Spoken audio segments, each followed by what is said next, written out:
അസ്സലാമു അലൈക്കും വറഹ്മത്തുള്ളാഹി വബറകാതുഹു. ബിസ്മില്ലാഹിർ റഹ്മാനിർ റഹീം.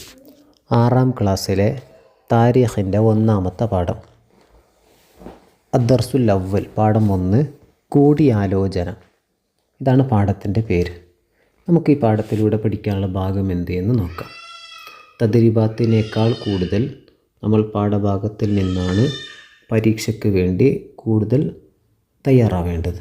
അതുകൊണ്ട് പാഠഭാഗങ്ങളിലുള്ള കാര്യങ്ങളെല്ലാം ശ്രദ്ധയോടുകൂടി കേട്ട് മനസ്സിലാക്കി പഠിക്കണം. നമുക്ക് പാഠഭാഗം നോക്കാം. നബി സല്ലല്ലാഹു അലൈഹി വസല്ലം തങ്ങളായിരുന്നല്ലോ മുസ്ലിം ലോകത്തിൻ്റെ ഭരണാധികാരി. നബി സല്ലല്ലാഹു അലൈഹി വസല്ലം വഫാത്തായപ്പോൾ സ്വഹാബികൾ ബനു സായിദ ഗോത്രക്കാരുടെ പന്തലിൽ യോഗം ചേർന്നു. നബി സല്ലല്ലാഹു അലൈഹി വസല്ലം തങ്ങൾക്ക് ശേഷം ആരായിരിക്കണം ഖലീഫ എന്ന് തീരുമാനിക്കാനായിരുന്നു ആ യോഗം. വിശദമായ ചർച്ചയ്ക്ക് ഒടുവിൽ ഉമർ റളിയല്ലാഹു അൻഹു സിദ്ദീഖ് റളിയല്ലാഹുവിനോട് കൈനീട്ടാൻ ആവശ്യപ്പെട്ടു. അദ്ദേഹം കൈനീട്ടി. ഉമർ റളിയല്ലാഹു അൻഹു ആദ്യമായി ബൈഅത്ത് ചെയ്തു. തുടർന്ന് മുഹാജിറുകളും അൻസാറുകളും ബൈഅത്ത് ചെയ്യുകയും 1ാം ഖലീഫയായി സിദ്ദീഖ് റളിയല്ലാഹു അൻഹുവിനെ തെരഞ്ഞെടുക്കുകയും ചെയ്തു. അധികാരം ഏറ്റ ശേഷം അവിടുന്ന് നടത്തിയ നയപ്രഖ്യാപനത്തിൽ പറഞ്ഞു: നിങ്ങളുടെ കാര്യങ്ങൾ എന്നെ ഏൽപ്പിക്കപ്പെട്ടിരിക്കുകയാണ്. ഞാൻ നിങ്ങളിൽ ഒരുവനാണ്, നിങ്ങളെക്കാൾ ശ്രേഷ്ഠനല്ല. ഞാൻ നല്ലത് ചെയ്താൽ നിങ്ങൾ എന്നെ സഹായിക്കണം, ഞാൻ തിന്മ ചെയ്താൽ നിങ്ങൾ എന്നെ തിരുത്തണം. എത്ര വിനയത്തോടെയാണ് ഈ സംസാരം! സിദ്ദീഖ് റളിയല്ലാഹുവിൻ്റെ ജനനം ക്രിസ്താബ്ദം 573 ആദ്യ നാമം അബ്ദുൽ കഅബ എന്നായിരുന്നു.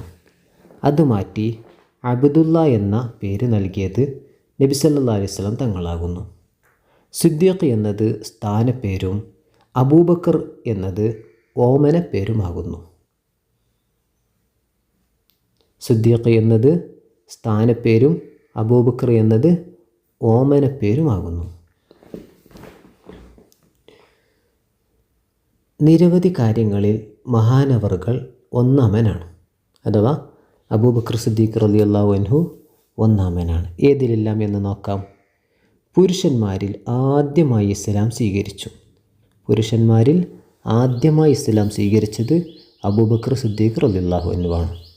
2, ഖുർആൻ ഒരു ഗ്രന്ഥമായി ഒരുമിച്ച് കൂട്ടി. ഖുർആനിനെ ഒരു ഗ്രന്ഥമായി ഒരുമിച്ച് കൂട്ടിയത് അബൂബക്കർ സിദ്ദീഖ് റളിയല്ലാഹു അൻഹുവാണ്. 3, ഖുർആനിന് മുസ്ഹഫ് എന്ന് പേര് നൽകി. ഖുർആനിന് മുസ്ഹഫ് എന്ന് പേര് നൽകിയത് അബൂബക്കർ സിദ്ദീഖ് റളിയല്ലാഹു അൻഹുവാണ്. ഖലീഫ എന്ന പേരിൽ ആദ്യം അറിയപ്പെട്ടു. ആദ്യത്തെ ഖലീഫ അത് അബൂബക്കർ സിദ്ദീഖ് റളിയല്ലാഹു അൻഹുവാണ്. 5, നബിയുടെ ഉമ്മത്തിൽ ആദ്യം സ്വർഗത്തിൽ കടക്കും. നബിയുടെ ഉമ്മത്തിൽ ആദ്യമായി സ്വർഗത്തിൽ പ്രവേശിക്കുന്ന വ്യക്തിയാണ് അബൂബക്കർ സിദ്ദീഖ് റളിയല്ലാഹു അൻഹു. നബി സല്ലല്ലാഹു അലൈഹി വസല്ലം തങ്ങൾക്ക് ശേഷം മുസ്ലിങ്ങളിൽ ഏറ്റവും ശ്രേഷ്ഠൻ സിദ്ദീഖ് റളിയല്ലാഹു അൻഹു ആകുന്നു. നബി തങ്ങൾക്ക് ശേഷം മുസ്ലിങ്ങളിൽ ഏറ്റവും ശ്രേഷ്ഠൻ സിദ്ദീഖ് റളിയല്ലാഹു അൻഹു ആകുന്നു. ഗുണപാഠം. നേതൃത്വത്തിൻ്റെ അനിവാര്യത. തീരുമാനങ്ങൾക്ക് മുമ്പുള്ള കൂടിയാലോചന. നേതൃത്വത്തിൻ്റെ വിനയവും ഉത്തരവാദിത്തബോധവും. ഇതെല്ലാം ചേർന്നതായിരുന്നു അബൂബക്കർ സിദ്ദീഖ് റളിയല്ലാഹു അൻഹുവിൻ്റേത്. അദ്ദേഹം ഒരു നേതൃത്വത്തിന് ഏൽപ്പിക്കുമ്പോൾ ആ നേതൃത്വത്തെ വളരെ അനിവാര്യമായ ഘട്ടത്തിൽ അദ്ദേഹം ഏറ്റെടുത്തതാണ്. അഥവാ സ്വയം ഏറ്റെടുത്തതല്ല, മറ്റുള്ളവരാൽ ഏറ്റെടുക്കേണ്ടി വന്ന ഒരു സാഹചര്യത്തിലാണ് അദ്ദേഹം ഏറ്റെടുത്തത്. 2ാമത്തേത് തീരുമാനങ്ങൾക്ക് മുമ്പുള്ള കൂടിയാലോചന. എല്ലാം കൂടിയാലോചിച്ചായിരുന്നു ഈ തീരുമാനം ഉണ്ടായത്. കൂടിയാലോചനയ്ക്ക് പ്രാധാന്യമുണ്ട് എന്ന് അറിയിക്കുന്ന ഒരു ഗുണപാഠമാണ് ഈ വിഷയത്തിലുണ്ടായത്. 3ാമത്തേത് നേതൃത്വത്തിൻ്റെ വിനയവും ഉത്തരവാദിത്തബോധവും. അഥവാ നേതൃത്വം ഏറ്റെടുത്ത ഉടനെ അദ്ദേഹം നയപ്രഖ്യാപനത്തിൽ പറഞ്ഞത് നിങ്ങളെക്കാൾ ശ്രേഷ്ഠനല്ല ഞാൻ. എന്നാലോ എന്നിൽ നിന്ന് നന്മ വന്നാൽ അത് നമുക്ക് ഒന്നിച്ചാകാം. അഥവാ ഞാൻ എന്തെങ്കിലും നന്മകൾ ചെയ്താൽ നിങ്ങൾ എന്നെ സഹായിക്കണം, എന്നിൽ നിന്ന് തിന്മ വന്നാൽ നിങ്ങൾ തിരുത്തണം. ഇതായിരുന്നു ഒരു നേതൃത്വത്തിൻ്റെ വലിയ ഒരു പ്രതീക്ഷ ജനങ്ങൾക്ക് ലഭിക്കുന്ന രൂപം. ഇതിൽ നിന്ന് കുറേ ഗുണപാഠങ്ങൾ നമുക്ക് പഠിക്കാനും മനസ്സിലാക്കാനുമുണ്ട് എന്നുള്ളതിനുള്ള ആ ഒരു തെളിവാണ്. നമ്മുടെ ഈ പാഠഭാഗത്തിൽ ചില ഭാഗങ്ങൾ നമ്മൾ ഉപയോഗിച്ചു. ഖലീഫ എന്ന് പറഞ്ഞാൽ ഇസ്ലാമിക ഭരണാധികാരി. ഖലീഫ എന്ന് പറഞ്ഞാൽ ഇസ്ലാമിക ഭരണാധികാരി. ബൈഅത്ത് എന്ന് പറഞ്ഞാൽ ഖലീഫയെ അംഗീകരിച്ചുകൊണ്ടുള്ള പ്രതിജ്ഞയാണ്. ഒരു ഖലീഫയെ അംഗീകരിച്ചുകൊണ്ടുള്ള പ്രതിജ്ഞ എടുക്കുന്നതിനെയാണ് ബൈഅത്ത് എന്ന് പറയുന്നത്. ഇനി നമുക്ക് തദ്രീബാത്തിൻ്റെ ഭാഗം നോക്കാം. തദ്രീബാത്തിലെ ഒന്നാമത്തേത് ഉത്തരം പറയുക എന്നുള്ളതാണ്. ഖലീഫയെ തിരഞ്ഞെടുക്കാനുള്ള കൂടിയാലോചന നടന്നത് എവിടെ വെച്ചായിരുന്നു? ഖലീഫയെ തിരഞ്ഞെടുക്കാനുള്ള കൂടിയാലോചന നടന്നത് എവിടെയായിരുന്നു? ബനു സായിദ ഗോത്രക്കാരുടെ പന്തലിലാണ്. ബനു സായിദ ഗോത്രക്കാരുടെ പന്തലിലാണ് നടന്നത്. ഖലീഫയായി അബൂബക്കർ റളിയല്ലാഹുവിനെ ആദ്യം ബൈഅത്ത് ചെയ്തത് ആരാണ്? ചോദ്യം 2 ഖലീഫയായി അബൂബക്കർ റളിയല്ലാഹുവിനെ ആദ്യം ബൈഅത്ത് ചെയ്തത് ഉമർ റളിയല്ലാഹുവാണ്.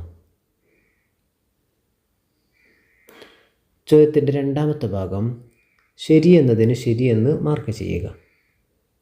ചോദ്യം 1 സിദ്ദീഖ് റളിയല്ലാഹുവിൻ്റെ ആദ്യ നാമം എന്തായിരുന്നു? സിദ്ദീഖ് റളിയല്ലാഹുവിൻ്റെ ആദ്യ നാമം എന്തായിരുന്നു? ഉത്തരം അബ്ദുൽ കഅബ എന്നായിരുന്നു. അബ്ദുൽ കഅബ എന്നാണ് അദ്ദേഹത്തിൻ്റെ ആദ്യ നാമം. ചോദ്യം 2 നബി സല്ലല്ലാഹു അലൈഹി വസല്ലം തങ്ങൾക്ക് ശേഷം മുസ്ലിങ്ങളിൽ ഏറ്റവും ശ്രേഷ്ഠൻ ആരാകുന്നു? നബി സല്ലല്ലാഹു അലൈഹി വസല്ലം തങ്ങൾക്ക് ശേഷം മുസ്ലിങ്ങളിൽ ഏറ്റവും ശ്രേഷ്ഠൻ ആരാകുന്നു? ഉത്തരം അബൂബക്കർ റളിയല്ലാഹു അൻഹു. ചോദ്യത്തിൻ്റെ മൂന്നാമത്തെ ഭാഗം അബൂബക്കർ റളിയല്ലാഹുവിൻ്റെ പ്രഖ്യാപനത്തിൽ പരാമർശിച്ച കാര്യങ്ങൾക്ക് മാർക്ക് ചെയ്യുക. നമുക്ക് നോക്കാം. ഞാൻ നിങ്ങളെക്കാൾ ശ്രേഷ്ഠനല്ല, അത് പ്രഖ്യാപനത്തിൽ പരാമർശിച്ച കാര്യമാണ്. 2 ഞാൻ അധികാരത്തെ കൊതിച്ചിരുന്നു, അത് പ്രഖ്യാപനത്തിൽ പരാമർശിച്ച കാര്യമല്ല. 3 നിങ്ങൾ എന്നെ സഹായിക്കണം, ഇത് പ്രഖ്യാപനത്തിൽ പരാമർശിച്ച കാര്യമാണ്. 4 നിങ്ങൾ എന്നെ തിരുത്തണം, ഇതും നയപ്രഖ്യാപനത്തിൽ പരാമർശിച്ച കാര്യമാണ്. പ്രഖ്യാപിച്ച കാര്യങ്ങളിൽ ഇതിൽ 3 ഉൾപ്പെട്ടിട്ടുള്ളത്.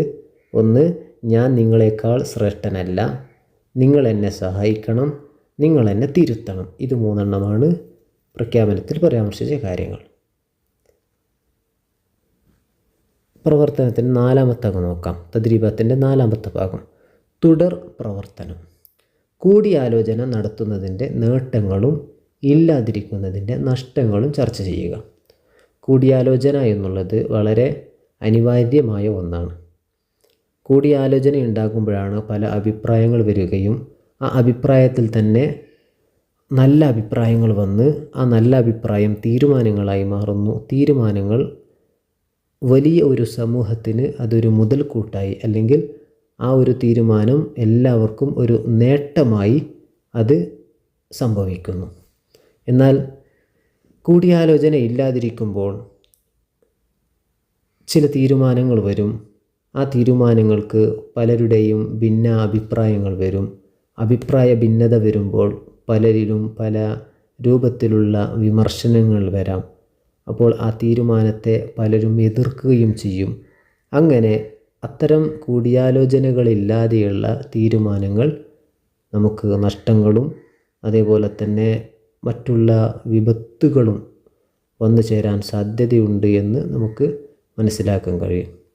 ചുരുക്കി പറഞ്ഞാൽ കൂടിയാലോചന എന്നുള്ളത് വലിയ ഒരു വിഷയമാണ്. അത് അത്യാവശ്യമാണ്, അനിവാര്യമായതാണ്. അത്തരം കാര്യങ്ങളിലൂടെയായിരിക്കണം ഓരോ തീരുമാനങ്ങളും മറ്റു പ്രവർത്തനങ്ങളും നടത്തേണ്ടത് എന്നുള്ളതാണ് ഇതിലൂടെ മനസ്സിലാക്കാൻ നമുക്ക് സാധിക്കുന്നത്.